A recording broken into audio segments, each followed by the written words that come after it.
আমি অরফেনেজে যাই এবং আমি নিজে মন থেকে কোথাও চেয়েও ছিলাম। ভবত সুতারের দুর্গাপুজো দেখতে গেলে তাকে শিল্পী হয়ে আসতে হবে। আর্টিস্ট হওয়া আর আর্ট কলেজে পড়া এক জিনিস নয়। যদি এশিয়ান পেন্ট না থাক তাহলে কি পুজো উদ্যোক্তারা এই এতভাবেই নামতো? সাহস সম্মান না হলে পুজো এখানে আসতোই না। কিভাবে তারা তুমি এই বছরের কাজ করার সুযোগ পেলে? আমি আর এখন কিছু ধরি না, আমাকেই ধরে লোকজন। সুশান্ত পাল করছে না, আমাকে করতে হবেই।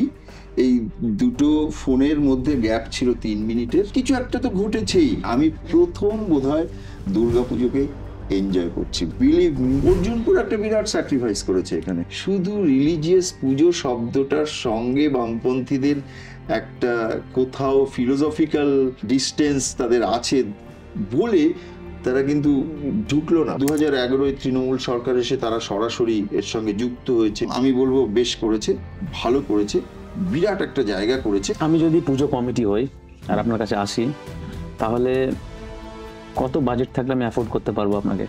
খুব ট্রিকি কোয়েশ্চেন। যদি এহেন বিধাতা আমার কাছ থেকে কিছু কেড়ে নিয়ে গিয়ে থাকে, যদি আমার কোনো অভিমান থাকে সেটা নিয়ে, তাহলে সেটা হচ্ছে গান।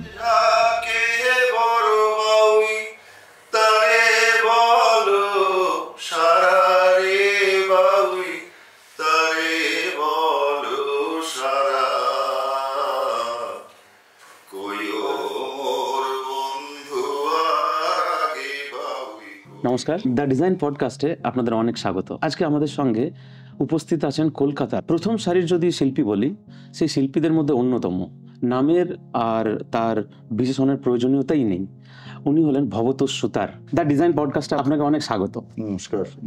ব্যক্তি ভবতোষ সুতার, প্রথম থেকে আপনি যদি কিছু অতীতের কথা আমাদেরকে শেয়ার করেন, যা আমরা সাধারণভাবে কিছু জানি না, জীবনটা আপনার শুরু হলো আর কিভাবে আপনি শিল্প জগতে এলেন। বেসিক্যালি আমার 74 সালে জন্ম, বরিশালে জন্ম। তারপরে আমরা যখন 6-7 বছর বয়স, তখন আমরা সপরিবারে চলে আসি বাংলাদেশ থেকে। সেটা তার একটা প্রেক্ষিত সেইভাবেই তৈরি হয়েছিল এবং সেটাকে খুব ইলাবোরেট করে বলার কিছু নেই। সবাই জানি আমরা যে কি ঘটেছিল, দেশভাগ কিভাবে হয়েছে, এবং তারই একটা কনসিকুয়েন্স। যেটা আমার মনে আছে স্মৃতিতে, যে আমি বাংলাদেশের যে ওই 6-7 বছর যে বয়সটা, যে সময়টা আমি বাংলাদেশে থেকেছি, সেটা আমার স্মৃতির পাতায় একেবারে সুন্দর করে আঁকা রয়েছে। আমি এখনো দাঁড়িয়ে উপভোগ করি। আমি একেবারে বলতে গেলে প্রকৃতির কোলে বড় হয়েছি। চারিদিকে জল, মাটি, সবুজ, তেমন কোনো খুব রং আছে এরকম কিছু নেই। মাথার উপরে সূর্য, সামনে বড় হরাইজন, দৌড়ে নদীর পাড়ে চলে যাওয়া, সেখান থেকে দূরে সরল রেখার মতো করে তার নদীর চড়া দেখা, সেখানে মানুষজন মাছ ধরছে। মানে সেটা একটা অদ্ভুত, মানে একেবারে, যেটা ওই আবারও বলছি, প্রকৃতির কোল যেটা বলে, এরকম। জোয়ার ভাটা হতো, উঠোনেও সেই জোয়ার ভাটা আমি দেখতে পেতাম। কি নাম ছিল গ্রামের? আমাদের গ্রামের নাম ছিল সারেঙ্গকাঠি। এই সারেঙ্গকাঠির একটা মজা আছে। সারেং বলা হয় যারা লঞ্চ বা নৌকোর কাজ করে আর। তো সেইটা আমার কাছে, এই যে বেড়ে ওঠা ওরকম একটা জায়গায় যেখানে জোয়ারের জল, ছোটবেলা দেখতাম যে উঠোন ভরে যাচ্ছে, সেই উঠোনে কচ্ছপের পিঠের মতো একটু একটু করে উঠোনগুলো উঁচু, আর চারিদিকটা ভিজে যেত। আবার নেমে যাওয়ার পর যখন ওই ধানের বোঝা নিয়ে মানুষ গ্রামের মধ্যে ফিরতো ওই জায়গাটা থেকে, ওই রাস্তা দিয়ে, তখন ওর মধ্যে সব পায়ের ছাপ পড়ে যেত নরম মাটিতে। আবার পরের দিন জোয়ারের সময় দেখতাম একটু একটু করে জল ওই পায়ের ছাপগুলো ভরে ফেলছে। তো এই যে একটা খুব শিশু বয়সে, সেই সময় আমার কাছে এটা একটা বিস্ময় ছিল এবং ম্যাজিকের মতো ছিল, যে এই যেন পুরো পৃথিবীটা যেন ব্রিথ করছে। জল একবার ভরে যাচ্ছে, খাল, বিল, নদী, নালা সবকিছু, আবার মুহূর্তেই আবার জল, সবকিছু আবার যেন কোথায় শুকিয়ে শুষে কোথায় চলে যাচ্ছে। তো এইটা আমার কাছে একটা প্লে ছিল, ছোটবেলার একটা বিস্ময় ছিল, যে কোত্থেকে এই জল আসছে। মানে সেইটা এখন আমি বুঝতে পারি যে আমার মধ্যে ওরকম ফিলিং হতো যে পৃথিবীটা যেন ব্রিথ করছে। তো সেটা একটা ইন্টারেস্টিং জায়গা। এই পরবর্তীকালে আমার বহু কাজকর্মের মধ্যে, আমি শুধু দুর্গাপুজো বলছি না, আমার শিল্পচর্চার বহু ক্ষেত্রে এইসব অনুষঙ্গ, 6 বছরের মেমোরি। এবং আমি তো ওইটাকে বলি আমার ট্রেজার, ওইটা ব্যাংক, মানে যেখান থেকে আমি আজও অনেক স্মৃতি, বা সেগুলো খুব সেগুলি খুব রিয়েলিস্টিক ওয়েতেই আমার কাছে আসছে, আমার ভাবনার মধ্যে এমন নয়। ভীষণ একটা ভার্চুয়াল জায়গা থেকে ঘুরে ফিরে ওই স্মৃতি ঢুকে পড়ে আমার অনেক কাজকর্মের মধ্যে। তারপরে আমরা বাংলাদেশ থেকে চলে আসি। চলে আসার পর একটা এইরকম ধরনের অল অফ আ সাডেন যদি একটা ফ্যামিলি সবকিছু চলে একটা দেশ থেকে আরেকটা দেশে আসে, সেটাকে কিছুটা ওই এরকম ভাবেও আপনি রূপক হিসেবে ভাবতে পারেন যে একটা ফলন্ত গাছকে যদি কোথাও তুলে নিয়ে আসা হয় তাহলে যা ঘটে, গাছটা হয়তো বেঁচে যায় কিন্তু গাছের আর পরে ফুলের সম্ভাবনাগুলো কমে যায়। আমাদের ক্ষেত্রে ভয়ঙ্কর ভাবে সেই ঘটনা ঘটেছিল। তারপরে আমাকে অরফেনেজে দিয়ে দেওয়া হয় এবং সেটা ওই খুব একটু আমার মনে আছে রাইটার্স বিল্ডিং এ অ্যাপ্লিকেশন করা হয়েছিল যে আমার বাবা মিসিং। উপায় ছিল না, শুধু যে কিভাবে সার্ভাইভ করবো। ওই সময় বেড়ে ওঠার জন্য মা বুঝেছিলেন যে একটা পরিবেশ তো দরকার, অ্যাটলিস্ট পড়াশোনাটা দরকার। আবার এটাও বুঝেছিল যে সত্যি কি সম্ভব পড়াশোনা, কিন্তু সবকিছুর বাইরে যেটা বুঝেছিল যে বেঁচে যাবে, অ্যাটলিস্ট কিছু একটা তো ঘটবে। হ্যাঁ, আমি বাড়িতে রেখে কি হবে, বা বাড়ির বলে কিছু ছিল না। আমরা একটা ওরকম 15x10 এরকম একটা ঘরে প্রায় 7-8 জনের একটা ফ্যামিলি। এটা কোন জায়গা? এটা বেহালারই কাছাকাছি একটা জায়গা। তারপরে আমি অরফেনেজে যাই এবং আমি নিজে মন থেকে কোথাও চেয়েও ছিলাম, কারণ ওই অনুশাসনটা না, ওই যে একটি ঘরের মধ্যে অনেক মানুষ এবং মানে সব মানুষগুলো দিশেহারা একটা জায়গা, কিভাবে সার্ভাইভ করবো। তো আমি এটা থেকে একটু মুক্তিও চেয়েছিলাম। বাট আজকে আবার দাঁড়িয়ে আমি বলবো এগুলো সবই আমার জীবনের ট্রেজার, এগুলো অ্যাসেট আমার জীবনের, যেখান থেকে আমি জীবনকে খুব কাছ থেকে দেখার সৌভাগ্য হয়েছে। আমি জীবনকে খুব কাছ থেকে দেখেছি। শিল্প সত্তাটা কি ছোট থেকেই ছিল এই জায়গাটাতে, অরফানেজে যখন কাজ করা হচ্ছে? এক্স্যাক্টলি, আমি তার অনেক আগে থেকে। এটাও আবার একটা বলতে পারেন যে আমি খুব ছোট বয়সে ওই আর্টসটা ফিল করতাম, বা ওই ওর উত্তাপটা আমি পেয়েছিলাম যে আমি শিল্পী। খুব ছোটবেলা থেকে ওই আমার মনে আছে বছর 5 বয়সে আমি সিলেটে আম এঁকেছি। এত ভালো হয়েছে, আমার নিজের এত ভালো লেগেছে। আমি দেখছি যে এইটা তো মুছে ফেলতে হবে, স্লেটটা তো আর এটা তো এফেমেরালিটি আছে, তো মুছতে হবে, এক্ষুনি মুছে গেলেই তো শেষ হয়ে যাবে, তাহলে কি করা যায়। তো তারপর আমাদের তখন স্লেট ছিল, আর একটু ছোট যারা তাদের জন্য ছিল বাঁশের কঞ্চি দিয়ে, এরকম মা কঞ্চি দিয়ে পেন বানিয়ে দিত, বাঁশের কঞ্চি কেটে পেন বানিয়ে, আর কাঠ কয়লার কালি গুঁড়ো করে কালো রং, আর হচ্ছে তালপাতা ছিল তাদের লেখার। আমি তালপাতায় লিখেছি বেশ সেই সময়, এটাও একটা বিরাট অ্যাচিভমেন্ট জীবনে, সৌভাগ্য যে আমি তালপাতায় লিখেছি, আমি পাঠশালায় গেছি। তো ওই কালির, ওই বাঁশের কঞ্চির দিয়ে, ওই পেন দিয়ে কালি ওই স্লেটের মধ্যে আমটার উপরে আস্তে আস্তে করে বুলিয়েছি, ভেজা ভেজা ভেজা ভেজা রয়েছে। তারপরে একটা দাদার ওপরে যে দাদা তার কাগজ দিয়ে ওটা ছাপ নিয়েছি। তাহলে ভাবুন যে আমি এই যে ছাপাই ছবির যে আইডিয়া, একটা ছোট্ট শিশু মনকে, আমার তার টেকনোলজি কিভাবে ছাপ নিতে হবে, বা আমি তখন সেটাকে ভেতরে ভেতরে একটা নিজের মতো করে তার একটা পথ আমি বার করেছি, আচ্ছা এইভাবে আমি ছাপ রেখে দিতে পারি। এই হচ্ছে আমার ছাপাই ছবির একটা গল্প, ছোট্ট। তো ওই অত ছোট বয়স থেকেই আমি বুঝতে পারতাম যে আমার মধ্যে একটা শিল্প সত্তা আছে, কিন্তু যেভাবে আজকে আমি বলছি বা যেভাবে সেটা এক্সপ্রেস করছি এরকম তো নিশ্চয়ই নয়। সেটা কোথাও একটা আর্ট ফিল করতাম। ছবি আঁকাটাকেও যে একটা বিশেষ গুণ, এবং সেটা যে একটা সেটাকে যে নারিশ করা যেতে পারে, সেটা পার্সিউ করা যেতে পারে, সেটা কিন্তু আমার পরিবার থেকে তার একটা সমর্থন খুব ছিল। আমাদের পরিবার প্রচন্ড রকমের কালচারাল প্র্যাকটিসের মধ্যে ছিল। দিদি খুব ভালো গান করতো, মাকে গান শেখানো হতো, শহর থেকে গানের মাস্টার আসতো। তার একটা কারণ ছিল যেহেতু একটা খুব কালচারাল সংস্কৃতি মনস্কতা। 2 নম্বর যে কারণটা ছিল সেটা হচ্ছে যে কিছুই তো হওয়ার নেই, কিন্তু আমি পরিবার থেকে ভীষণ সমর্থন পেয়েছি যে ছবি আঁকতে হবে, এবং পরিবার ওটাকে যে র্যালিশ করে আমার ছবি আঁকাটাকে, যে আমার ছেলে ছবি আঁকতে পারে, সেটা 10-11 বছর 12 বছর বা 13 বছর যে বয়সটাতে আস্তে আস্তে আমি বেড়ে উঠছি, তখনই পরিবারের সেটা নিয়ে একটা ছোট ছোট ভেতরে ভেতরে একটা অহংকারও তৈরি হচ্ছে যে ছেলের মধ্যে একটা গুণ আছে এবং সে আর্টিস্ট হবে।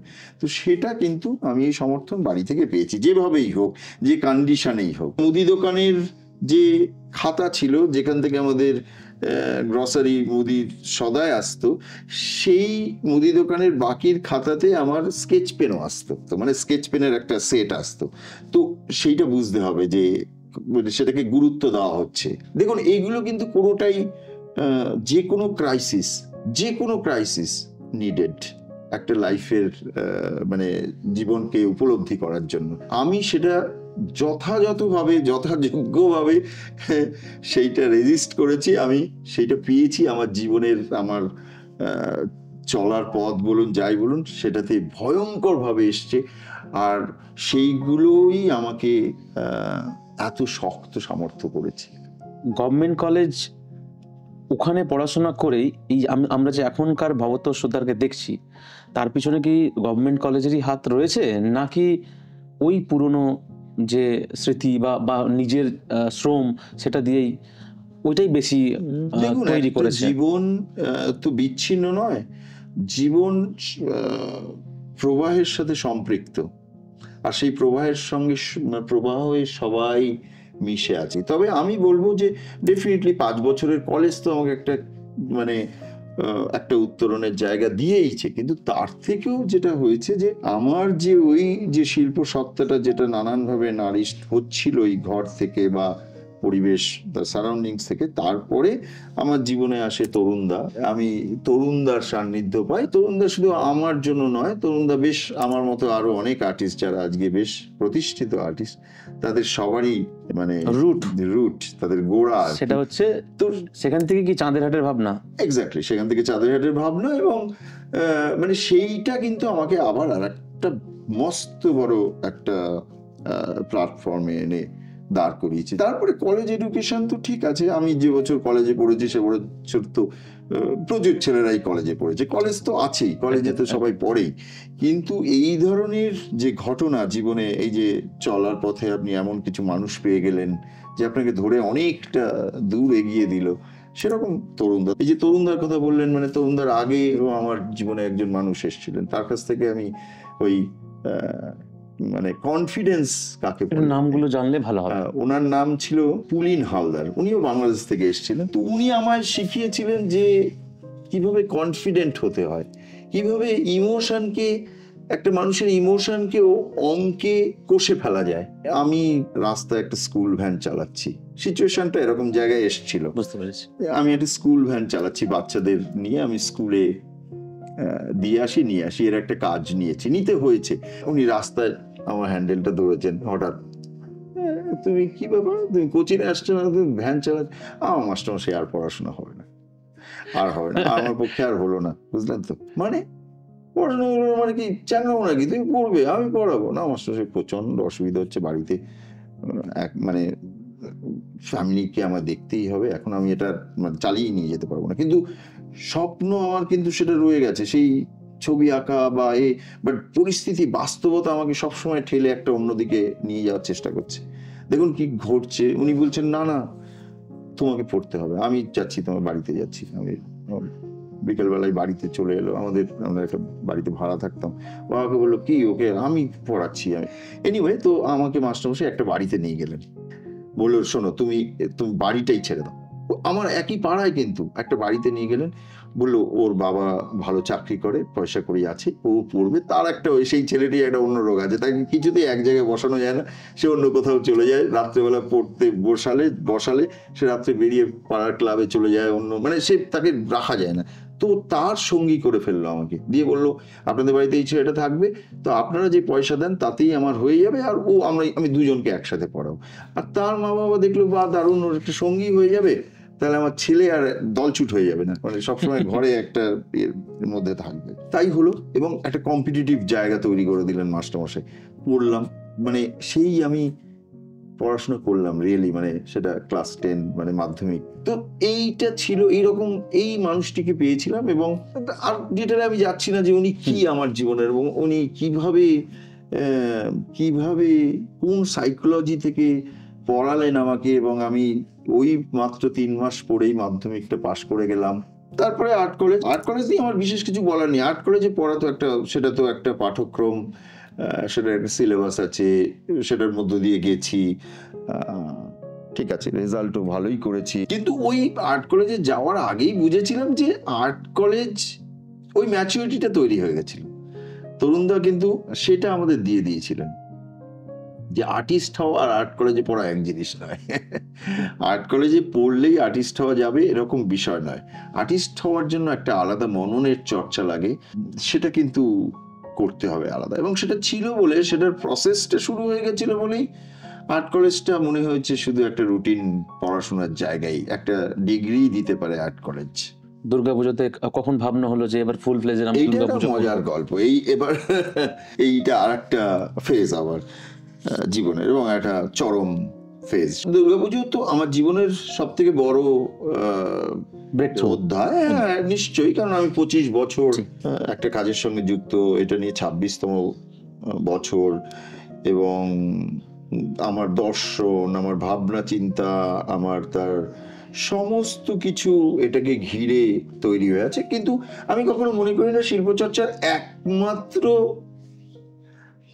প্ল্যাটফর্ম, সেটা মনে করি না, কিন্তু ভয়ঙ্কর প্ল্যাটফর্ম।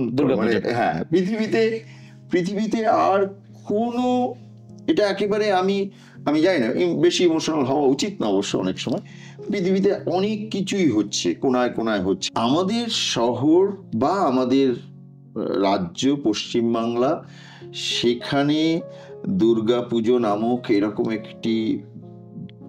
একটি বিষয়, সেটা আজকের শিল্প চর্চার, সংস্কৃতি চর্চার, অর্থনীতির, রাজনৈতিক সমীকরণের এতগুলো ডিরেকশন তৈরি করে ফেলেছে within a 25 years of time. মানে এইটা 25 বছরেরই একটা টাইম লাইনে আমি বলছি, কারণ সেই অর্থে দুর্গাপুজো এখন বেশ ইউথ, 25 বছরের ইউথ। 2000 সাল বা মিলেনিয়ামের ওই রকম ওই টাইমটাতে একটা ঘটনা ঘটেছিল, একটা ঢেউয়ের মতো এসেছিল, বা সেটা হচ্ছে অনেকগুলো কমিটেড আর্টিস্ট একসঙ্গে দুর্গাপুজো এসেছিল। তাদের মধ্যে সনাতন দিন্দা, সুশান্ত পাল, অমর সরকার, আমি বন্দন, বা যারা নন কলেজে, মানে যারা কলেজে পড়াশোনা করেনি, তাদেরও আমি ইনক্লুড করছি এর সঙ্গে। আরো বেশ কয়েকটা নাম, 2-4টা নাম বললে তাহলে আমাদেরও নলেজে থাকবে যে কোন কোন আর্টিস্টরা রয়েছে। এরা যেমন একদম কমিটেডলি, মানে ধরুন আমি বলবো, যদি আমি এইভাবে ক্রোনোলজি অনুযায়ী বলি, যে অমরদা, রূপচাঁদ কুন্ডু, সনাতন দিন্দা, গোপাল পোদ্দার, সুশান্ত পাল, প্রশান্ত পাল, বন্দন রাহা, আমি, এই যে অনেক আর্টিস্ট কমিটেডলি একটা বিষয়ের সঙ্গে যখন জুড়েছে, তখন ওটা কিন্তু একটা ঢেউয়ের মতো তৈরি হয়েছিল, এবং একটা কম্পিটিশনও তৈরি হয়েছিল, হেলদি কম্পিটিশন। যে কম্পিটিশন এবং এশিয়ান পেইন্টস, এই সমস্ত কিছু নিয়ে একটা রসায়ন দুর্গাপুজো তৈরি হয়। এবং ওই আবার বলবো সৌভাগ্য যে সেরকম একটা বাতাবরণের মধ্যে এসে আমি দুর্গাপুজোয় পড়ি, ভীষণ কাকতালীয়। আমাকে যেদিন প্রথম আমি 2000-এ পাশ করি, আমাকে 2000 সালেই আমার এক বন্ধু এসে বললো যে তোমাকে একটা দুর্গাপুজো করতে হবে। বলে, খেপেছো? দুর্গাপুজো আমার কাজ, আমি ওয়েস্টার্ন পেইন্টিং নিয়ে পড়াশোনা করেছি, ভালো রেজাল্ট আছে, আমার চোখে 2 চোখ ভরা স্বপ্ন আছে, আমি সারা পৃথিবীতে তখন অ্যাপ্লাই করছি, কোথায় পড়তে যাব, কোথায় আমি এমফাইন করব, কোথায় আমি এক্সিবিশন করব ছবির। আমি একটা অন্য জায়গা থেকে, ওই সময় এমনিতে বেরোলে এমনি কাঁধটা অনেক চওড়া থাকে, একটা তুমি, আমি দুর্গাপুজো মাটি মাখবো, মানে এইরকম একটা আইডিয়া আমার ছিল। আজকেও তো চটিতে মাটি উটকো অনেক ভাবনা চিন্তা আমাদের মধ্যে সবসময় চলতে থাকতো, কিন্তু বাট তার ফলেও সেটাও একটা কারণ ছিল দুর্গাপুজোকে ওই যে রিলিজিয়াসলি দেখার একটা ব্যাপার ছিল। তখন বামপন্থী রাজনীতি, দুর্গাপুজোর কাছে তারাও যাচ্ছে না। কিন্তু যদি পুজো শব্দটুকু শুধু বাদ দিয়ে দেয়, তাহলে এই যে এত মানুষের জনসমাগম, আমি যদি অন্য একটা রাজনৈতিক মানে সমীকরণের জায়গা থেকেও দেখি, যে যেখানে মানুষের ঢল নামে,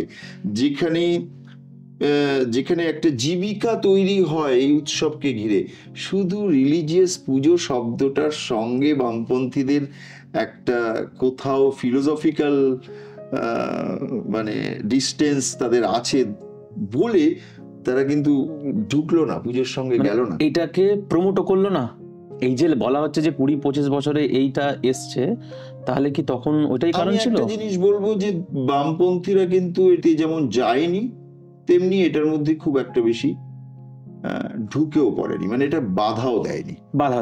হ্যাঁ, এটা কিন্তু বুঝতে হবে। যেমন পরে 2011 তৃণমূল সরকার এসে তারা সরাসরি এর সঙ্গে যুক্ত হয়েছে, এটাকে প্রমোট করেছে, সাধুবাদযোগ্য। ডেফিনেটলি এটা একটা বিরাট মাত্রায় চলে গেছে, এতে কিছু অস্বীকার করার কোনো জায়গা নেই। এই সরকার দুর্গাপুজোকে প্রমোট করেছে এবং আমি বলবো বেশ করেছে, ভালো করেছে, বিরাট একটা জায়গা করেছে। সেটা আপনার আমার কথা ভেবে করেনি।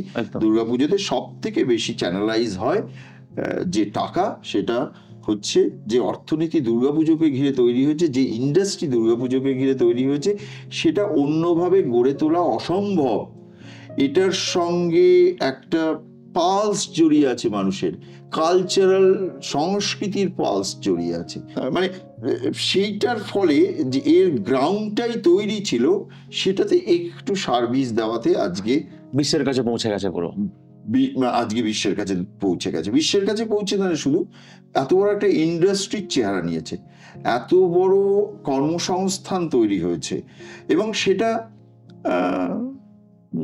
গভর্নমেন্ট নিয়ন্ত্রণ করছে না, কিন্তু করতে হচ্ছে না, গভর্নমেন্ট দায় নিতে হচ্ছে না কাউকে আলাদা করে, শুধু সেটাকে শুধু তার মোশনের পক্ষে একটা সদ ইচ্ছার জন্য আজকে এখানে চলে গেছে। বাড়ি বিন্দু, শব্দগল্প, কাঠপুতলি, এই ধরনের আরো পুজোর থিম রয়েছে। সব থেকে কাছের আর সব থেকে চ্যালেঞ্জিং থিম কোনটা ছিল?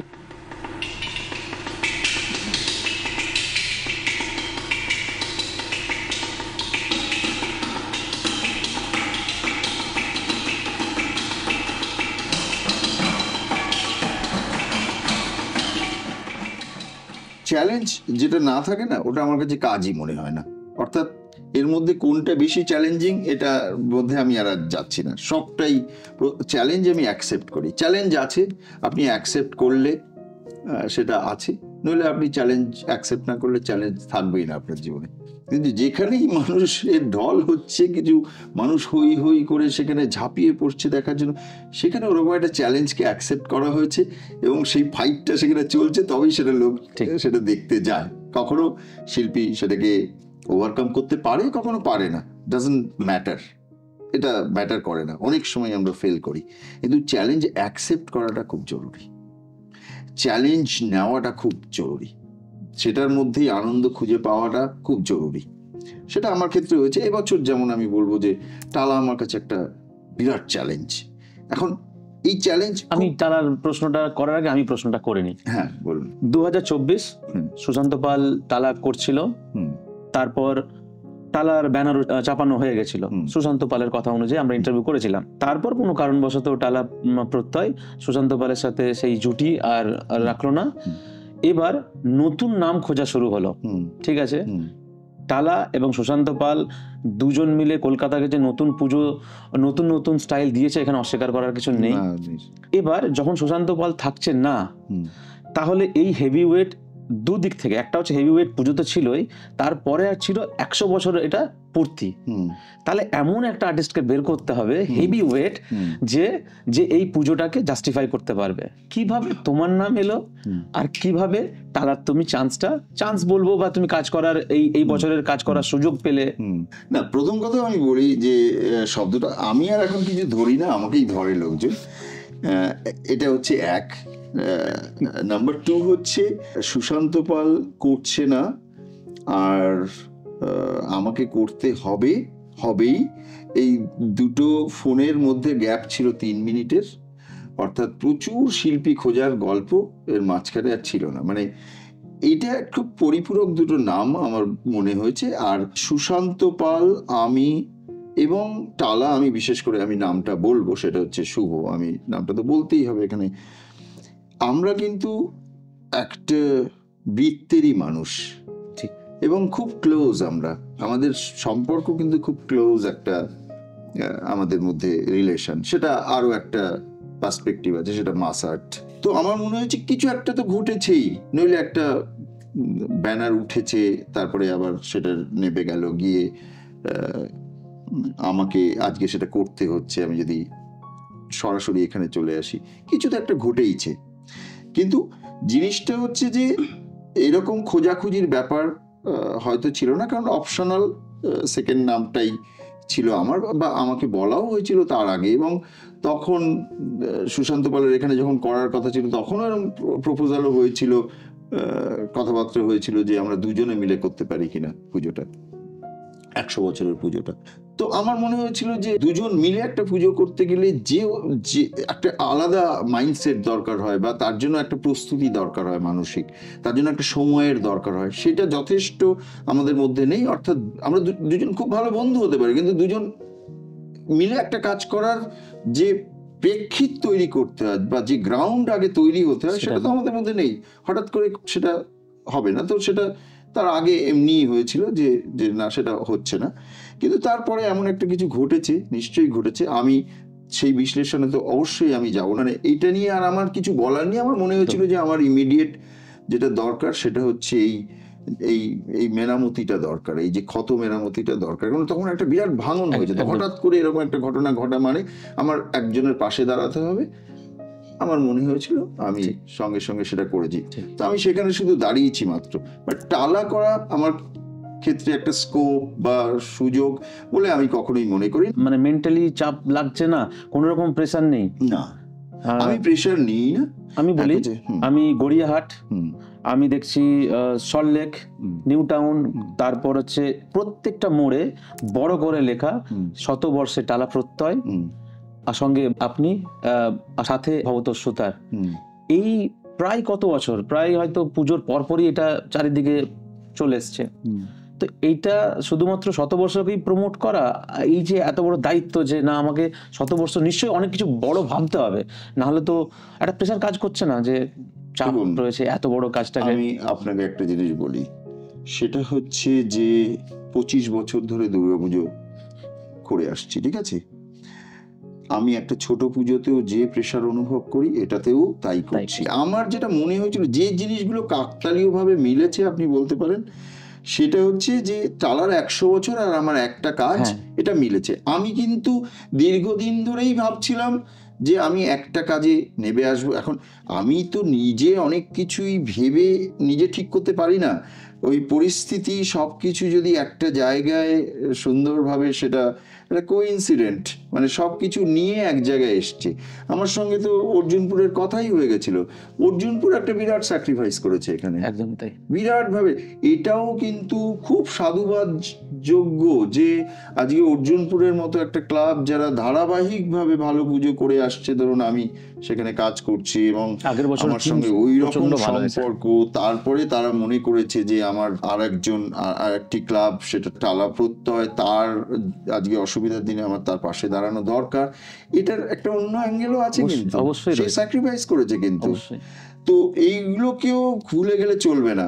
এই একটা কাজ আমার হওয়াতে আমি যেটা করতে পারছি, যেটা একাধারে আমার কাছে এটা একটা চ্যালেঞ্জ, যে রিয়েলি টালার একটা উচ্ছ্বাস উদ্দীপনা 100 বছরের আছে সেটা, আর এই 100 বছরে আমার একটা কাজ। তার ফলে হচ্ছে যে আমার ওই যে প্রেশার, এত বড় কাজের একটা প্রেশারটা প্রেশারই হয়ে যায় যখন সেটা এনজয় করা যায় না। আমি প্রথম বোধহয় দুর্গাপুজোকে এনজয় করছি, বিলিভ মি, আমি প্রথম দুর্গাপুজোকে এনজয় করছি। কারণ আমি সকালবেলা এসে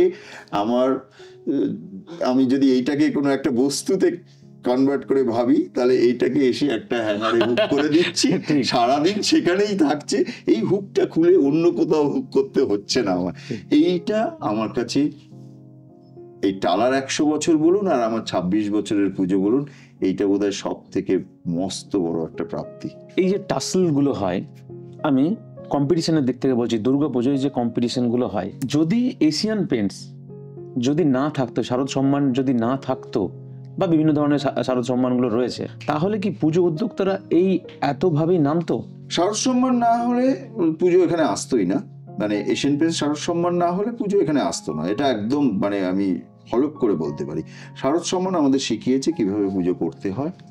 আমাদের শারদ সম্মান আমরা যে ভিকেলটা চালাই, সেই রোডটা তৈরি করে দিয়েছে পরিষ্কার কথা, এশিয়ান পেন্টস।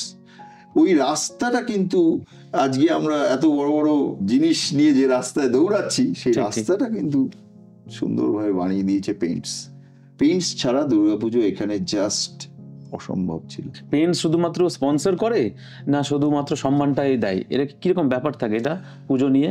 আমি পেইন্টসকে একটা অন্য সম্মানের জায়গায় দিই, আমি কিন্তু সবকিছু ঊর্ধ্বে উঠে বলছি, ঠিক আছে? আমার কোনো বায়াসনেস নেই। তো এশিয়ান পেইন্টস না থাকলে দুর্গাপুজো এখানে আসতো না, এবং দুর্গাপুজোর কি চেহারা হতো আসতো না, এটা একদম আমার দৃঢ় বিশ্বাস এখানে আসতো না।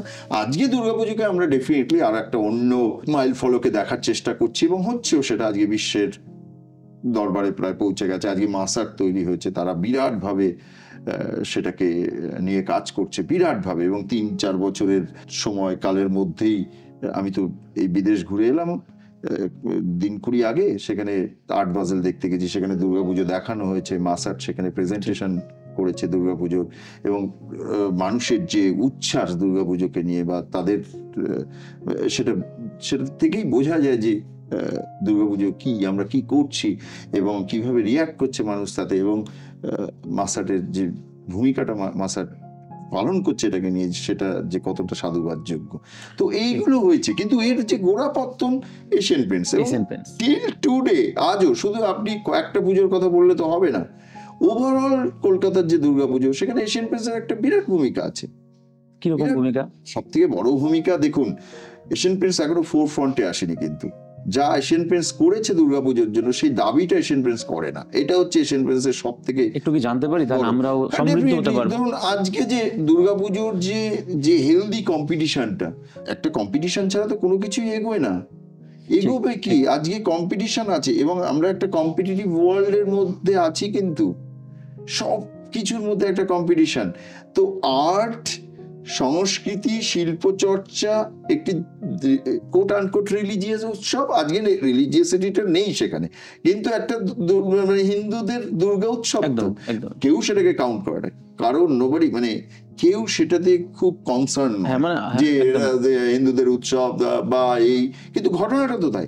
সেই প্ল্যাটফর্মে দাঁড়িয়ে তারা এমন একটা কম্পিটিশন তৈরি করলো, যে কম্পিটিশনটা ওই রকম বিশ্বমানের শিল্প চর্চার ক্ষেত্র হয়ে উঠলো।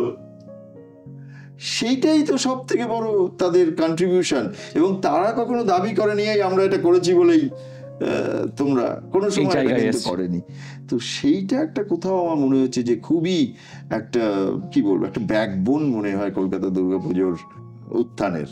তো 2022, 23, 24 আমি শুধু জানার চেষ্টা করছি, কোভিডটাকে ধরলাম না, 3 বছরে এশিয়ান পেইন্টসের পুরস্কার কটা পেয়েছো দাদা? তারপরে প্রশ্নটা আমি করবো।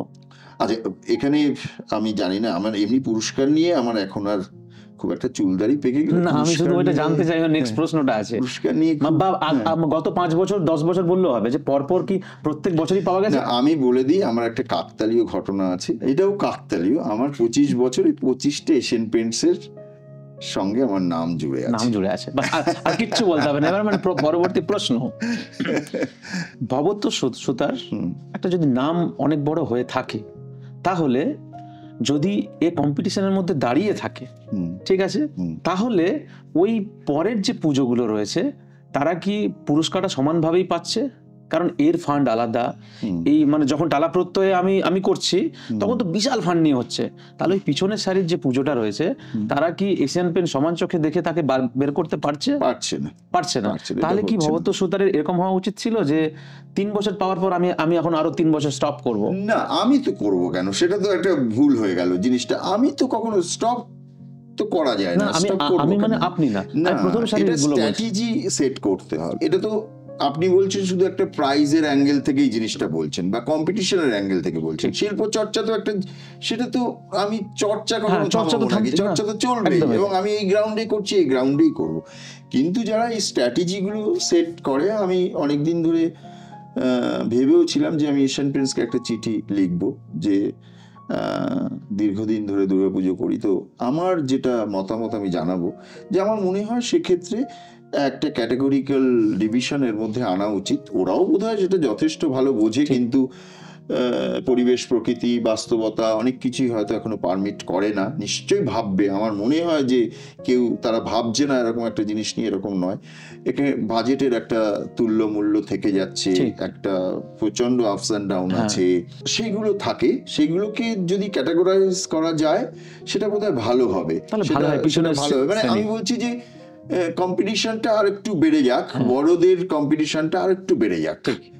যে ঠিক আছে, তোমাকে বড়দের একটি প্রাইজ হতে পারে, মানে যারা আমরা যাদের প্রাইজের নামে জুড়ে যাচ্ছে, একটি প্রাইজ তোমাকে সেটা তোমাকে প্রমাণ করে সেটাকে, এটা আমার মনে হয় এশিয়ান পেইন্টসকে ভাবা উচিত। তাহলে পিছনের বেঞ্চের যারা পুজোতে করছে তারা পিছনের বেঞ্চের নয়, কিন্তু তাদের তারা চরম বেঞ্চার হিসেবেও বলছি না। আসলে কি হয়, একটা কম্পিটিশন কখনো তো তার তো বেসিক এগুলো কাছাকাছি থাকতে হয়। কম্পিটিশন তো মানে 2 আর 10 কম্পিটিশন হতে পারে না, 2 আর 3, 4 হতে পারে, কিন্তু 2 আর 10 কম্পিটিশন হওয়া খুব কঠিন।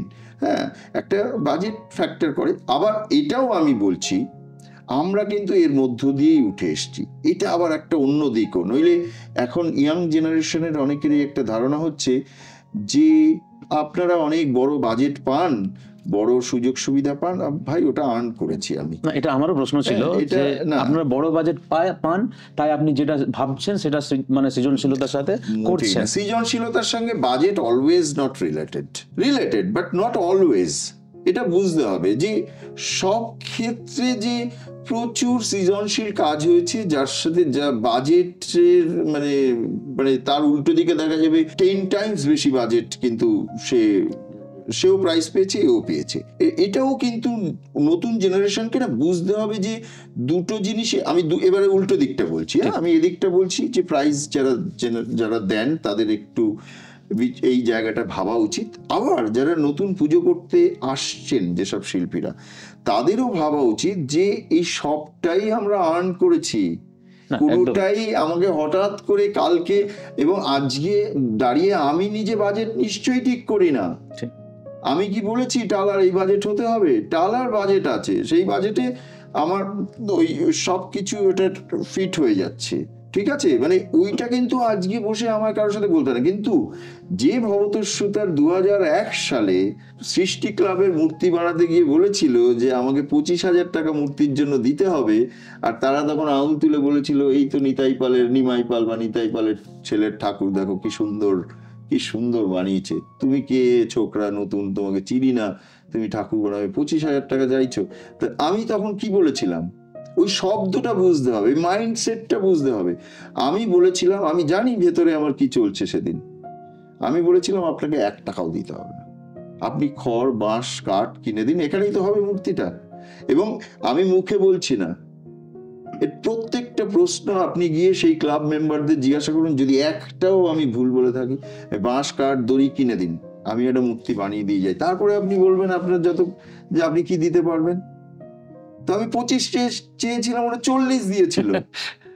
এইটা নতুন জেনারেশনকে বোঝানোর জন্য আমি বলছি, শুধু ভালো কাজ করতে গেলে প্রথম যেটা দরকার সেটা হচ্ছে মাইন্ডসেট, বাজেট নয়। আমরা যে বাজেটে কাজ করি, অনেকে আছে সেই বাজেটটা খরচও করতে পারবে না তারা। প্রথম হচ্ছে মাইন্ডসেট, যে আমি খবরের কাগজ দিয়ে করে দেবো, দাঁড়িয়ে দেখতে হবে। শুনুন, আমি একটা গল্প বলি, এটা নিয়ে, এটা শোনা গল্প তো একটা ট্রেল চলতে থাকে। চিতাবাঘ সমুদ্রের পাড়ে কচ্ছপকে ধরেছে। তো কচ্ছপ বলছে, ভাই আমায় একবার ছেড়ে দাও, তুমি আমায় ছেড়ে দেবে, ছেড়ে দিলে তারপরে আবার ধরো, একবারের জন্য আমায় ছেড়ে দাও একটুখানি, তারপরে নয় আবার ধরবে, তুমি হঠাৎ ধরে ফেলেছো। তখন বলছে যে চিতাবাঘ তো বলছে না, ছাড়বো কেন, ধরেছে মুখে। তো অনেকবার রিকোয়েস্ট করাতে চিতার মনে হয়েছে যে ও ছাড়তে বলছে কেন, ও তো জানে যে আমি 22 হাত লাফাই, ও কতটুকু যাবে, আমি যদি ছেড়ে দিয়ে ওকে, ও কতটুকু যেতে পারবে তার মধ্যে, আমি তো আবার ধরে নেবো ওকে খাপ করে। তুমি বলছে কেন? আচ্ছা দেখি তো, তুই ছেড়ে দিলে তুই কি করবি? দিলাম ছেড়ে, যা ইচ্ছে বলে ছেড়ে দেখো। ছেড়ে দিয়েছে, ছাড়ার পরে ও একটা আচর পাচর এরকম করে বালির ওপরে নোক টোক দিয়ে একটা পালিয়ে যাওয়ার একটা চেষ্টা করেছে, চিতা আবার ঝাপ করে ওকে গিয়ে ঘাড়ের মধ্যে লাফিয়ে গিয়ে ওকে ধরেছে। ধরে খেতে যাবে তার আগে মনে হলো আচ্ছা ও তো এটা জানতো প্রথমেই যে আমি এতটা লাফাই, আমি ধরেও ফেলবো, তাহলে এই এই এই যে ওই ফ্রি হতে চেয়েছিল কেন? তখন ওকে জিজ্ঞাসা করেছে যে আচ্ছা তুই বলতো যে তুই তো জানতি যে আমি তোকে ধরে ফেলবো, তাহলে তুই চাইছিলি কেন?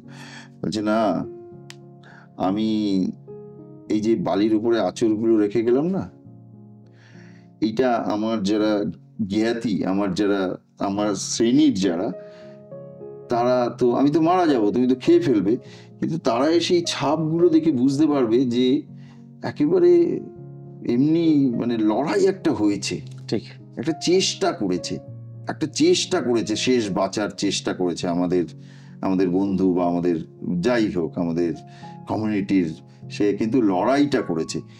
বেশিরভাগ ছেলে মেয়েদের কোনো লড়াই নেই।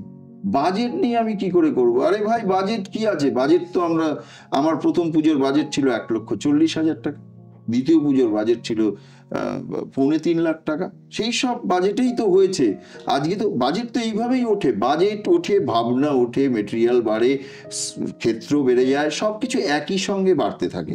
তো তুমি আজকে এসছো, যে সময় নতুন জেনারেশন এসছে, তাদের কাছে টেকনোলজি তাদের হাতের কাছে, তারা নতুন ভাবে অনেক ম্যাজিক দেখাতে পারে।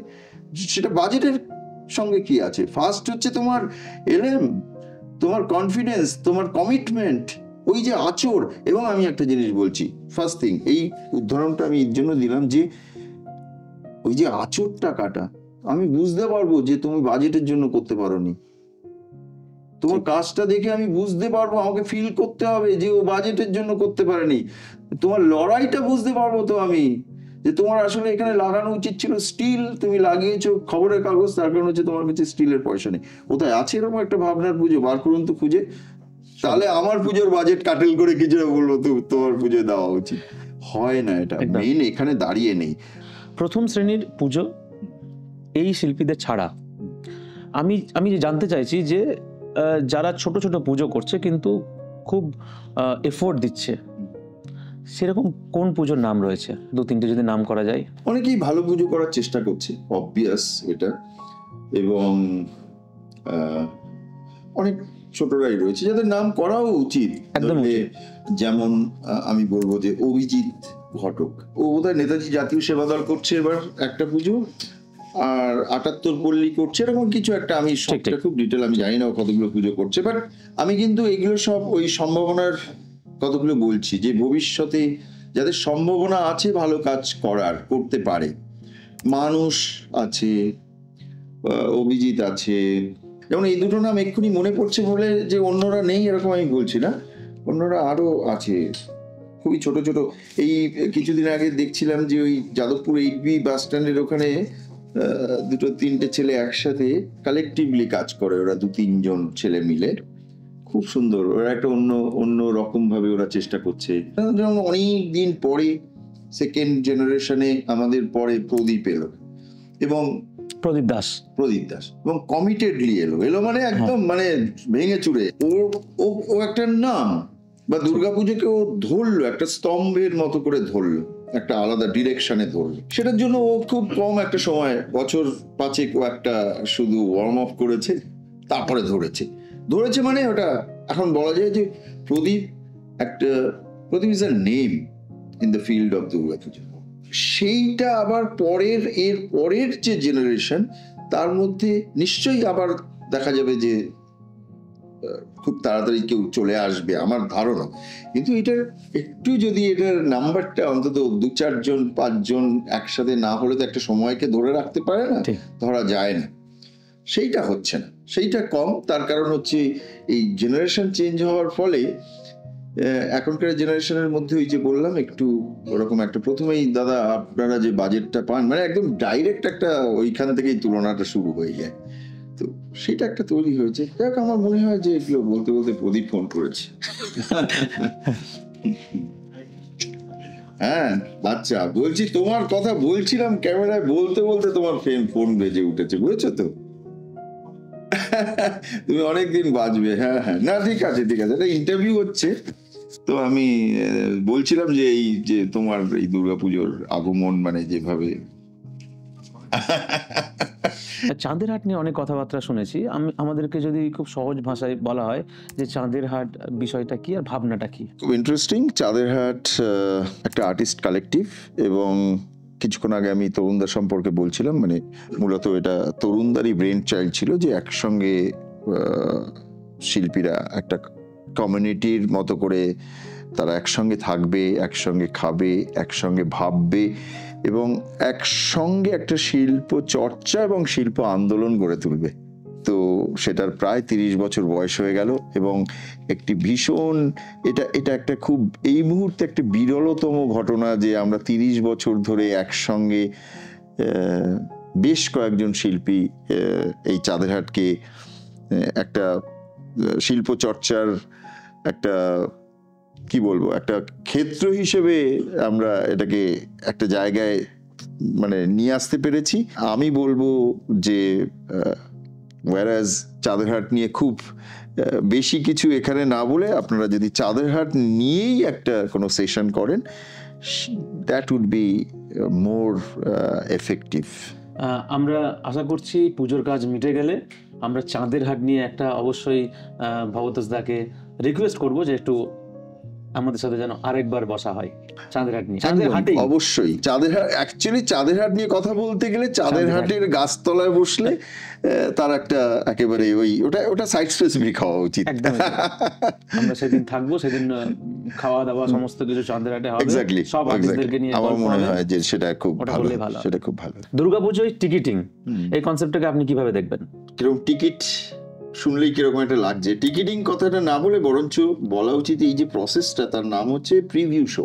অর্থাৎ দুর্গাপুজো নির্দিষ্ট সময় শুরু হয় প্রথা অনুযায়ী, রিচুয়াল অনুযায়ী, সেটার থেকেও 5 দিন এগিয়ে কিছু মানুষ যারা ওভারওয়েলম দুর্গাপুজো নিয়ে, যারা অনেক বেশি ইন্টারেস্ট রাখে দুর্গাপুজো নিয়ে, তাদের বিশেষভাবে দেখার সুযোগ করে দেওয়া। এবং সেই সুযোগ করে দেওয়ার যে প্রক্রিয়া, সেটা তো আর চারটিখানি ব্যাপার নয়। মানে আমি কিভাবে একজন বিদেশি মানুষকে এনে এরকম একটা জায়গায় এনে দুর্গাপুজো নামক এরকম একটি আর্ট ইনস্টলেশন দেখাবো, তার অনেক লজিস্টিক আছে, অনেক কিছু তার পেছনে আছে। মানে এগুলো তো হাওয়ায় বা মুখে হয় না। তার জন্য একটা টিকিটিং এর ব্যবস্থা হয়েছে যে আপনাকে কিউআর কোড অ্যাপ্লাই করতে হবে, এই সিস্টেমে আপনাকে রেজিস্টার করতে হবে, তারপর বুক হবে। হ্যাঁ, এইগুলোই এখন সারা বিশ্বের যে কোনো আর্ট ইভেন্ট দেখার এগুলো কতগুলো প্রক্রিয়া বা প্রসেস, এইরকম ভাবে সেগুলো করতে হয়। আমরা অনেকেই জানি না, সেটা সম্পর্কে আমরা সচেতন নই, অ্যাওয়ার নই, বা জানি না, জানা বোঝা নেই বলে আমরা এইসব নানান বিতর্ক এটাকে দিয়ে জুড়ছি। আর একটা জিনিস মনে হয় যে তাতে দুর্গাপুজোর যে স্বাভাবিকতা, যেভাবে দুর্গাপুজো এতদিন হয়ে এসছে, বা আপামর শহরবাসী বা যারা যেখান থেকে প্রান্তিক মানুষরাও আসছেন, কাউকে তো কোনো রকম ভাবে তার দেখায় কোনো ত্রুটি বা অসুবিধা, তাকে একদিন পিছিয়ে দেখতে হচ্ছে বা এগিয়ে আসতে হচ্ছে, এমন তো হচ্ছে না, সেটা স্বাভাবিক আছে। তারপরে যদি দুর্গাপুজো বিশ্ববাসীর কাছে বা আমাদের দেশেরই অন্য প্রান্তের মানুষের কাছে একটা সুযোগ করে দেওয়া যায় দেখার, এবং সেটা দিয়ে রেভিনিউ জেনারেট করে, সেটা তো সামগ্রিকভাবে আমাদেরই তাতে একটা উন্নতি সাধন হচ্ছে, একটা অন্য আরেকটা জায়গায় আমরা নিজেদের নিয়ে যেতে পারছি। দুর্গাপুজো নিয়ে এক্সপেরিমেন্ট তো হয়, আর শিল্পীরা এখানে, আপনাদের মতন শিল্পীরা প্রচুর পরিমাণে এক্সপেরিমেন্ট করে। অনেকের বক্তব্য যে এই দুর্গা ঠাকুরকে নিয়ে এত এক্সপেরিমেন্ট হয় যে এটা আমরা মানে কোনোভাবে আমরা ছোট করছি না তো এই পুরো ব্যাপারটাকে। আর যখন দুর্গা ঠাকুরকে আমরা আঁকি বা কোনো কিছু মূর্তিটা বানাচ্ছি, তখন কি আমাদেরকে বেসিক যে পুরাণ হোক বা যে বিষয়গুলো রয়েছে, সেটা কি পড়াশোনা করা উচিত সেই শিল্পীর, তারপরে আনা উচিত? সব কিছু নিয়ে পড়াশোনা করা উচিত। আপনি করেন সেটা? 100% করি। মানে আমরা যা দেখি সবগুলোর মধ্যে রয়েছে ওটা? না, আমি কিন্তু কথাটা পড়াশোনা করে আর্ট হয় কিনা সেটা তো আবার একটা আলাদা প্রশ্নে চলে না, আমি ওটা বলছি না, আমি বলছি দুর্গাকে যখন আমরা বানাচ্ছি, আপনি তো একটা থিমের সঙ্গে ধরুন দুর্গাকে এটা লাগে, মানে দুর্গাকে একটি পার্টিকুলার দুর্গা বানাতে বই পড়ে তবে দুর্গাটা বানাতে হবে, এটা একটা প্রশ্ন। আর দুর্গা পুজো বা যে কোনো এক্সপেরিমেন্ট বা যে কোনো কাজ আমি যদি খুব সেটার মধ্যে খুব একটা ইন্টেন্স একটা জায়গা থেকে করতে চাই, তার জন্য একটা পড়াশোনা দরকার, সেটা পুরো আলাদা। কিন্তু মানে একটি দুর্গা বানাতে গেলে আমার চণ্ডী পড়ে তারপরে দুর্গা বানাতে হবে, এটা তো একটা মানে একটা নিদানের মতো, এটা হয় নাকি? আমি ওটাই কথা বলছি। আপনি নিজে না, আপনি নিজে একটা জিনিস বুঝুন যে পড়াশোনার ঊর্ধ্বে তো কিছু হতে পারে না। পড়াশোনা আপনি সে যাই করুন, আমি তো বলবো যে চাষি তারও পড়াশোনা করা উচিত। আপনি কি এই অ্যাঙ্গেল থেকে পড়াশোনা করার কথা বলছেন? পড়াশোনা সব মানুষের করা উচিত এবং কোনো সিরিয়াস কাজ করতে গেলে আরো বেশি করা উচিত। তো আমি মনে করি দুর্গাপুজো একটা সিরিয়াস শিল্পচর্চা, এবং এর শুধু কোট আনকোট শিল্পচর্চার বাইরে এর অনেকগুলো ডিগ্রি অ্যাঙ্গেল আছে। সেই বিবেচনা করে এটা একটা সামাজিক, অর্থনৈতিক, রাজনৈতিক একটা প্রেক্ষাপট এটাকে ঘিরে আছে, এবং সেই সমস্ত কিছুকে একটা শিল্প নামক বস্তু বা বিষয় দিয়ে এটাকে ধরানো আছে, তাই না? মানে আমরা শিল্প দেখতে আসছি, কিন্তু শুধু শিল্প নেই তো, বিহাইন্ড দ্য সিন অনেক কিছু আছে এর মধ্যে। ওই যে বললাম এক্ষুনি সোশ্যাল ইকোনমি আছে, ইকোনমি, কিন্তু ইকোনমি তো আছেই, তার সাথে সোশ্যাল ইকোনমি আছে, মানে অর্থাৎ অর্থনীতি সামাজিক হচ্ছে, শিল্প আছে, সামাজিক শিল্প হচ্ছে, অর্থাৎ সব মানুষের জন্য শিল্প হচ্ছে, তাকে পয়সা দিয়ে দেখতে হচ্ছে না। একটু আগে যে পয়সা দিয়ে দেখার কথা বললাম সেটা কিন্তু ডিস্টিংগুইশড মানুষের জন্য, যারা পয়সা দিয়ে দেখতে পারেন তারা দেবেন না কেন? আপনার কতটা পড়াশোনা আছে বা আপনি কতটা মানে সৃজনশীল, আমি একটা কোট আমি ইউজ করছি, কবির সুমন একটা ইন্টারভিউতে বলছে যে, কবির সুমন নিজেকে বলছে, ঠিক আছে, যে আমি আমার চেয়ে ভালো 25 বছরে কাউকে দেখিনি, আমার চেয়ে ভালো। তিনি কিন্তু একদম সহজভাবেই বলছে এমন একজনকে আমি প্রথম পেলাম 25 বছরের পর যে আমার থেকেও বেশি সৃজনশীল। এই কথাটা আপনার উদ্দেশ্যে? উনি আমাকে ডেফিনেটলি, উনি নিশ্চয়ই আমাকে ভালোবাসেন বলেই বলেছেন। ওনার মতো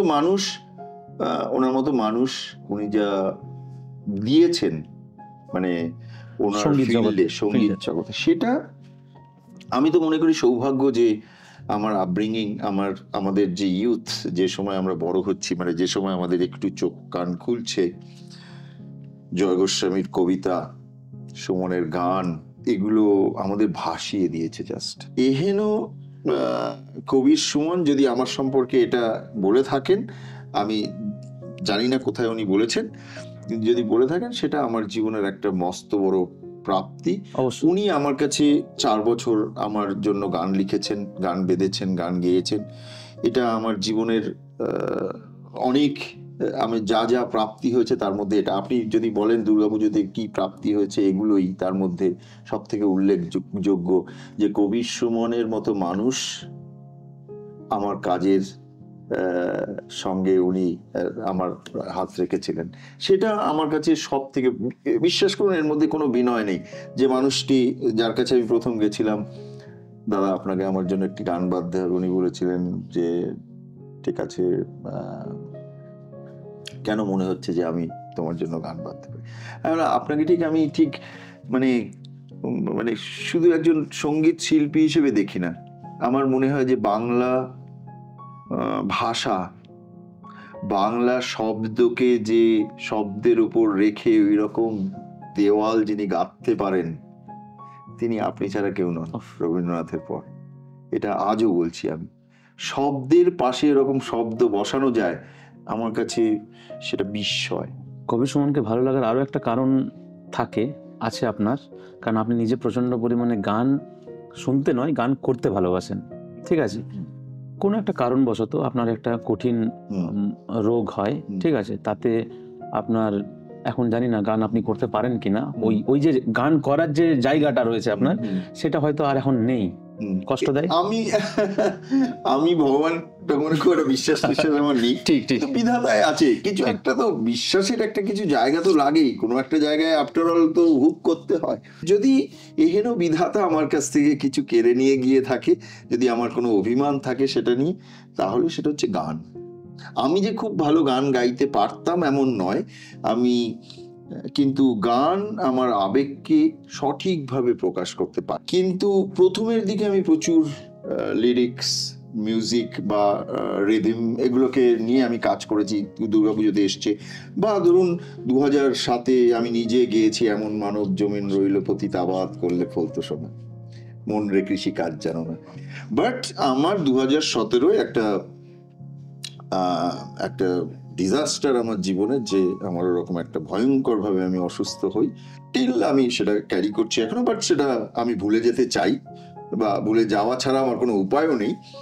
সেটা যেটা করেছে যে তার ফলে আমার একটা মেডিকেশনের মধ্যে থাকতে হয় এবং থাকতে হবে, মানে এন্ড অফ দ্য ডে, মানে একদম শেষ দিন পর্যন্ত আমাকে থাকতে হবে। এটা আমার কাছ থেকে গানটা কেড়ে নিল। অর্থাৎ গান গাওয়ার যে আপনার তো খেতে ইচ্ছা করলে তার টেস্টের একটা আপনার মধ্যে তো লোভ তৈরি হতে হবে। গানের লোভটা চলে গেছে, সেটার জন্য যে ফিজিক্সের যে সব ফিজিক্স কেমিস্ট্রি যাই বলুন এখানে যা কিছুই থাকুক সেগুলো সবই আমার সেখানে একটা কোনো কিছু নষ্ট হয়েছে। মাঝে মাঝে আমার এটাই একটা বিস্ময় লাগে যে একটি জিনিস আমায় ছেড়ে চলে গিয়ে থাকে, সে হচ্ছে আমার সব থেকে আমার প্রেমিকা, আমার গান। কোনোভাবেই কি করা যেতে পারে এটা না? আমি এখন মাঝে মাঝে চিৎকার চেঁচামেচি করি, হয়তো কখনো কখনো খুব আবেগপ্রবণ হয়ে গেলে একটু হয়তো কাজ করছি, খুব করা যাবে একটা বলি, এই অবস্থাতে যে কোনো কিছু একটা লাইন খুব কঠিন, রিয়েলি আমি এখন গান গাইতে পারি না, তবুও আমি চেষ্টা করছি।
আমি প্রথমে যখন কথোপকথন শুরু করেছিলাম তখন আমি ধরে নিয়েছিলাম যে গলার হয়তো নেই, আর গান নেই, কিন্তু এটা একদম নয়, সঠিক নয়, অবাক করার মতন গানের গলা।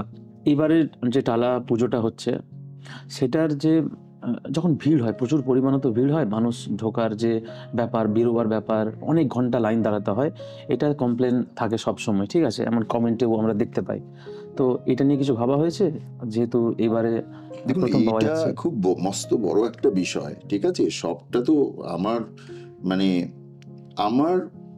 যে ভাবনা থাকে সেটা হচ্ছে মাঠে মানুষ ঢুকলে সে কিভাবে সুষ্ঠুভাবে দেখতে পারে। একটা শিল্পীর তার যে ডিজাইন সব থেকে ইম্পর্টেন্ট হচ্ছে সেটা। খুব আমার মনে হয় একজন শিল্পীর কাছে সব থেকে প্রথম যে ক্রাইটেরিয়া, যে শর্ত, সেটা হচ্ছে মানুষ আমি কি দেখছি আর অডিয়েন্স কি দেখছে, কিভাবে দেখছে, এটাকে মেক শিওর করা। টালার ক্ষেত্রে অনেক চ্যালেঞ্জেস আছে, সেটাকে আমি ফেস করছি, কারণ টালা একটা বিশেষ ধরনের পুজো, সেটা নিয়ে তো আর বলার অবকাশ রাখে না। এত ওভার ক্রাউড এখানে হয়, সেটার ম্যানেজমেন্ট, সেটা আপনার আমার মানে বোঝার বা সেটাকে নিয়ে কথা বলার আমার মনে হয় না কোনো অবকাশ আছে। সেটার জন্য প্রশাসন আছে, এত কিছু আছে, তারা নিশ্চয়ই ভাবছে, অর্গানাইজার যারা আছে তারা এক্সপার্ট এটা নিয়ে। কিন্তু মাঠের মধ্যে জায়গাটা আমি চেষ্টা করছি যথাযোগ্য মর্যাদার সঙ্গে প্রত্যেকটা মানুষ যাতে যতটুকু সময় তাদের ভেতরে রাখা সম্ভব হবে, তারা যেন একটা কিছু ফিল নিয়ে যেতে পারে বিষয়টা। এইটুকুই আমার ভাবনার জায়গা, এবং সেটা বেশ চ্যালেঞ্জের এখানে, কারণ সব জায়গার যে জিওগ্রাফি মাঠের, তার যে ডেমোগ্রাফি, তার মানুষজন, তার সবকিছু তো একরকম হয় না। টালার ক্ষেত্রে একটু বিশেষ রকম এটা, তো সেটুকু আমি ফেস করছি এবং সেটা আমি ওভারকামও করবো, এটুকুই। ভবত সুতারের দুর্গাপুজো দেখতে গেলে তাকে শিল্পী হয়ে আসতে হবে, মানে মাস না ক্লাসের এটা ভবত সুতার অ্যাজ এ শিল্পী? তো আমি সেই ধরনেরই একজন শিল্পী। ওই যে স্ট্র্যাটেজি সেট করতে হয় মাঠে ময়দানে কাজ করে, অডিয়েন্স বুঝতে হয়। ময়দানে মাঠে যখন কাজ করছি পাবলিক গ্রাউন্ডে, তখন পাবলিকনেসের কথা ভাবতেই হবে আমাকে, ফার্স্ট ক্রাইটেরিয়া। আমি ঘরে বসে ব্রহ্মাণ্ড ভাবতে পারি, আমার জগৎ একটা অন্য লেভেলের হতে পারে, সেই লেভেলটাকে নিচে নামিয়ে এনে ওই লেভেলের সাথে ম্যাচ না করাতে পারলে আমি ফেলিও। পাবলিক গ্রাউন্ডে পাবলিকের অধিকার আছে সেটা দেখার, উপভোগ করার, প্রশ্ন করার, সমালোচনা করার। সেইটা নিয়ে যিনি সেই সামগ্রিক প্রক্রিয়া বা পরিস্থিতিটাকে যিনি এনজয় করেন বা সেটা পার্ট ভাবেন, সেই এই ফিল্ডের সব থেকে সাকসেসফুল মানুষ বলে আমি মনে করি। আমার সৌভাগ্য যে আমি আমার শিল্পচর্চা কাদা মেখে মাঠে ঘাটে বসে করতে পারি। আমরা যে ইকো পার্কে যে দুর্গা ঠাকুরটা দেখতে পাই, এটা অনেকে হয়তো জানেন না যে এটা আপনার বানানো। ওটা কি মানে ওটা পুজো হওয়ার পর ওটাকে কোনো শিফট করা হয়েছে? 2011 সালের একটা মূর্তি আছে, আর 2013 মূর্তি আছে।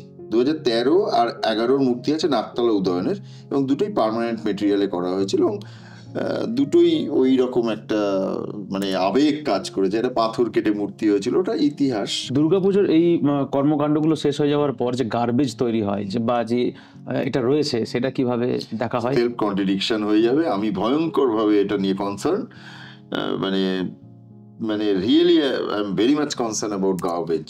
ইট ইজ কল্ড কালচারাল গার্বেজ, এবং মানে আমরা এটাকে ডিনাই করতেই পারি না। এটার কিন্তু একটা বিরাট সমস্যার সম্মুখীন হতে হবে আমাদের, কারণ আমরা শিল্পীরা, আমি জানি না কে কি মনে করে, আমি নিজে ভীষণ কন্ট্রাডিক্টরি মনে করি নিজেকে এই একটি জায়গায়, যে কোনো শিল্পই বড় হতে পারে না ইকোলজিকে ধ্বংস করে। ইকোলজি, ইকোসিস্টেম, এগুলোকে নষ্ট করে কোনো শিল্পই বড় হতে পারে না, হতে পারবে না, কারণ এটা তো 25 বছরের ইতিহাস। এই প্রসঙ্গ এসে যাবে কিন্তু, বাট আমাদের শিল্পীদের প্রচন্ড রকমের এটা সম্পর্কে একটা সচেতনতা তৈরি করতে হবে, আমাদের মধ্যেই তৈরি হতে হবে, যে আফটার দুর্গাপূজা যে গার্বেজ আমরা সংস্কৃতির নামে তৈরি করে ফেলছি পাড়ায় পাড়ায়, অলিতে গলিতে, এটা কিন্তু এটা কিন্তু খুব অত্যন্ত সিরিয়াসলি ভাবতে হবে আমাদের ভবিষ্যতে। ভবত সুতার আর আরেকটা শব্দ আমরা সবসময় শুনতে পাই, মাঠে ঘাটে শিল্প। এটার ভাবনাটা কি, মানে এটা কি ব্যাপার? প্রথমেই বলি যে আমি যদি এই দীর্ঘ এই 25 বছরের জার্নিতে যদি কিছু অ্যাচিভ করে থাকি, তাহলে একটা শব্দ, সেটা হচ্ছে, যেটা আমার, সেটা হচ্ছে মাঠে ঘাটে শিল্প। আর্ট অন গ্রাউন্ড জিরো আমার নিজের পাবলিকেশনের নাম। আমি এই এত বড় যে জার্নি, এত দিনের যে জার্নি, সেই তার মধ্যে থেকে একটা শব্দতেই আমি নিজেকে বাঁধতে পেরেছি, যে আমি যেটা করি তার নামটা কি, এবং সেটাকে আমি কিভাবে আমি কিভাবে সেটাকে বলবো আর কি। সেটা হচ্ছে মাঠে ঘাটে শিল্প, আর্ট অন গ্রাউন্ড জিরো। এবং এই মুহূর্তে একটা এটা ওথ বলতে পারো, দুটো জিনিস আছে। সেটা হচ্ছে যতদিন পুজো করব ততদিন যে পুজো কমিটির সাথে আমার এগ্রিমেন্ট হবে তার মধ্যে একটা হচ্ছে একটি পাবলিকেশন মাঠেঘাটে শিল্প, 2 হচ্ছে 4টে পাবলিক টয়লেট মিনিমাম বানাতে হবে, তবে সেই পুজোয় আমি কাজ করব। আমি যদি পুজো কমিটি হই আর আপনার কাছে আসি, তাহলে কত বাজেট থাকলে আমি অ্যাফোর্ড করতে পারবো আপনাকে? খুব ট্রিকি কোয়েশ্চেন, খুব ট্রিকি কোয়েশ্চেন এটা। প্রথম কথা হচ্ছে দুটো জিনিস বলতে নেই, কারণ বাজেটটাকে না আমি ঠিক অর্থ দিয়েও তো বুঝি না, আবার বাজেটটা বললে আমি যদি বলি অর্থ দিয়ে বুঝি না তাহলে এটা অ্যাভয়েড করে চলে যাওয়া হয়। এই এই প্রশ্নটার নয় উত্তর আমি নাই বা দিলাম, মানে কিছু সব প্রশ্নের উত্তর দিতে হবে। তার মানে যথেষ্ট বাজেট মানে লাগবে তবেই অ্যাফোর্ড করা যাবে। যেটা এই যে লুক রয়েছে সেটা কি জেনে বুঝেই, মাথায় পাগড়ি, একটা হাফ শার্ট লাল কালারের, এই যে পুরো ব্যাপারটা জেনে বুঝেই না ক্যাজুয়ালি হয়ে গেছে? খুব মজার কথা বলি, আমার বড় চুল ছিল, 2012-এ আমি নিজে অসুর হই। এটাও পারফরমেন্সের মতনই একটা বিষয়, কারণ আমি নিজে অসুর হই।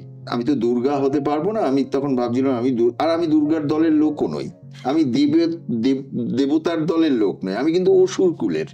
বাট আমি সবসময় আমি নিজে অসুর কুলের, অতএব আমি অসুর হয়েছি। আমার মনে হয়েছে অসুর যে নিজের সে অসুরত্ব থেকে সে মুক্তি চাইছে, হ্যাঁ, তো সেই রকম একটা আইডিয়া ছিল।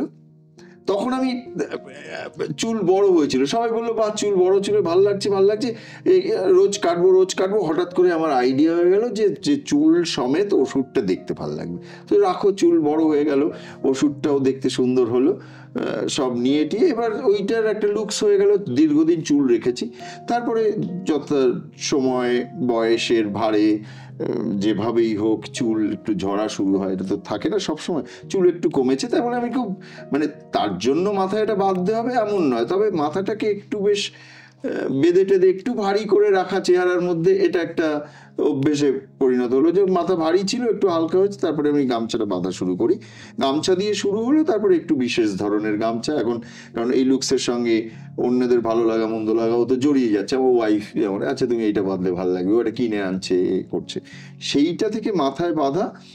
আর হচ্ছে একটা গামছা আসলে অন্য একটা গল্প, মানে এটা একটা থাকা মানে এটা মাল্টিপারপাস ইউজ আছে, মানে এটা খুলছি, এটাতেই হাত মুখ মুছে নিচ্ছি, একটু শুকিয়ে গেলে আবার মাথায় বেঁধে নিচ্ছি।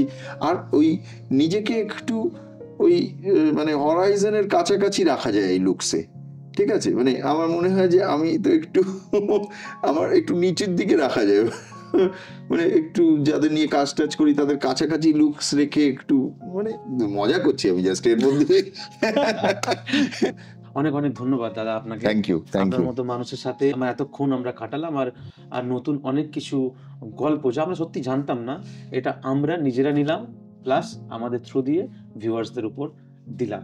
কেমন লাগছে আপনাদের অবশ্যই বলবেন। আর আপনারা দেখছেন খুব ভালোই, প্রচুর পরিমাণে ভিউজ হচ্ছে, কমেন্টস দিচ্ছেন, সাবস্ক্রাইব করতে আপনারা ভুলে যাচ্ছেন। এটা যদি না করেন তাহলে আমরা নিজেরা মোটিভেশন কোথা থেকে পাবো? প্লিজ সাবস্ক্রাইব করুন আর আমাদের পাশে থাকুন। তো আমি যখন এসেছিলাম আমি ঠিক করেছিলাম দাদার কাছ থেকে কিছু একটা আমি নিয়ে যাব, আর সেটা যা কিছু হতে পারে, পাকড়ি হতে পারে, জামা তো দেওয়া যেতে পারে, তো কিছু একটা আমার লাগবে, তবেই আমি এখান থেকে উঠবো, না হলে আমি উঠবো না। না আমি আসলে মাঝখানে আমাদের ইন্টারভেলের সময় আপনার কথাটা আমার প্রচন্ড মানে মনে ধরেছে যে কেউ একটা কিছু আমাকে আসলে এইভাবে কিছু কেউ চায়নি, সবাই খুব সিরিয়াস হয়ে যায়, হয় তোমার একটা ছবি দাও, না তোমার একটা বই দাও। তো আমার খুব ভালো লেগেছে যে আপনি আমায় বললেন যে একটা শরীরের কিছু একটা, মানে একটা জামা, একটা গেঞ্জি যেটা আমি রেখে দেবো। তো আমি সেই ওই ক্যামেরা ব্রেকে ওই মাঝখানে ইন্টারভেলের সময় আমি একটা জোগাড় করে রেখেছি, এগুলো আমি মাথায় বাঁধি বিভিন্ন রকমের। গলায় আমার নিজেরও ভালো লাগে যে এই প্রথম আমার কাছে কেউ এই ধরনের একটা কিছু চেয়েছে আমার ব্যবহারের জিনিস, আমারও ভালো লাগলো। বেশ, তো